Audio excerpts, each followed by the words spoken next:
Hello, everyone, and welcome to the Asian Movie Recap channel. For our debut video, we will be talking about a Korean horror film from 2024. Before jumping into the movie recap, let's first explain a popular South Korean urban legend.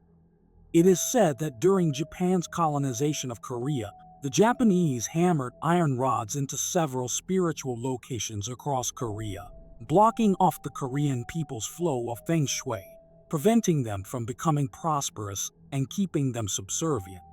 In real life, many of these iron rods left by the Japanese have been uncovered across South Korea. The story begins with the wealthy Korean-American Park family discovering that their newborn child has been afflicted with a mysterious illness. A renowned Korean shaman named Rim is brought over from South Korea to help. She discovers that the child has been cursed by the spirit of the child's great-grandfather. To understand why great-grandfather Park has cursed his own flesh and blood, Rim enlists the help of her former mentor, a feng shui master called Gil, to investigate if there was anything relating to the great-grandfather's burial conditions which is upsetting his spirit. The Park family, as well as Rim and Gil, travel to the gravesite located in the northern reaches of South Korea. The gravesite is located in a fenced-off area atop a hill. Gil immediately senses an ominous energy. He notes that the location is home to foxes. This was considered an omen of bad luck when encountered in proximity to a gravesite. Gil confronts Mr. Park, the child's father, asking who chose this gravesite, to which he replies that it was a famous monk called Gitsune, known as the Fox. The Parks want to excavate the coffin from this evil location and cremate great-grandfather so he can be at peace. Gil is hesitant to move, let alone disturb the grave for fear that it is cursed, but is persuaded by Rim, who suggests a ritual to distract the evil for long enough to move the grave. The next day, Rim successfully performs the ritual, and the group extracts the coffin. After the grave's extraction, a small human-headed snake burrows out of the ground, but is killed by a worker. It immediately begins to rain, and Gil, believing that it is a bad omen to cremate in the rain, suggests leaving the coffin in a morgue for the night and do the cremation the next day. However, a morgue worker, noticing the coffin's ornate design and thinking that there may be treasures within, opens the coffin, leading to great-grandfather's angry spirit being released. The spirit kills several members of the family, including the father, Mr. Park. But before he can kill the newborn child, Gil and Rim manage to cremate his remains, destroying the vengeful spirit forever. The next day, Gil is called to visit a worker who had extracted great-grandfather's coffin. The worker has now been afflicted with a mysterious illness of his own. He mentions seeing and killing a human-headed snake at the gravesite and enlists Gil's help to investigate. Gil returns to the gravesite and discovers a second coffin under the remains of the snake. With Rim's help, they excavate it. The group senses that something is not right with this coffin.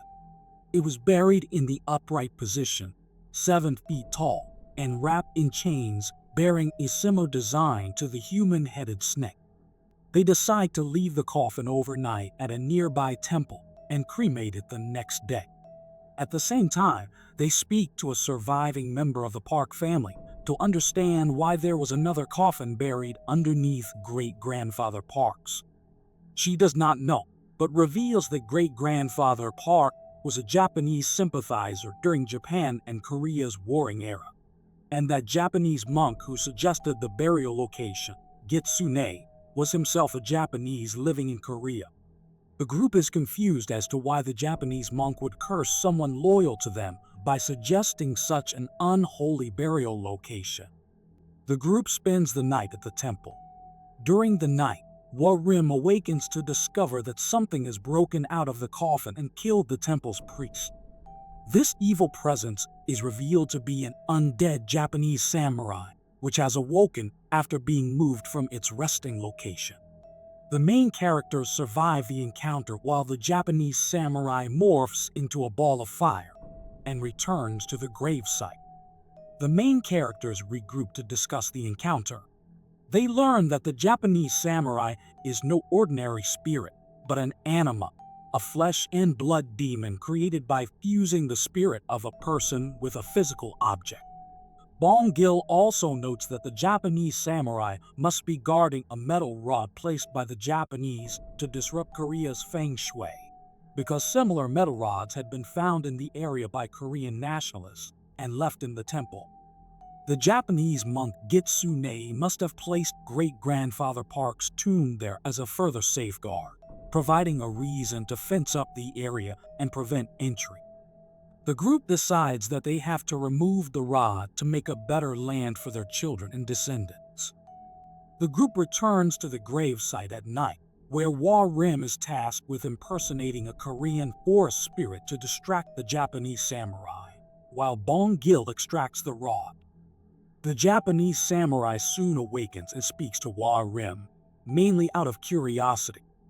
We learn that he was a Japanese general, renowned for killing 10,000 Korean people, whose corpse had posthumously been impaled and spiritually merged with a flaming katana centuries ago.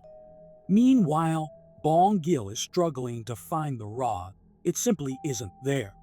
It isn't long before the Japanese samurai discovers the ruse and attacks the group, stabbing Bong Gil in the process.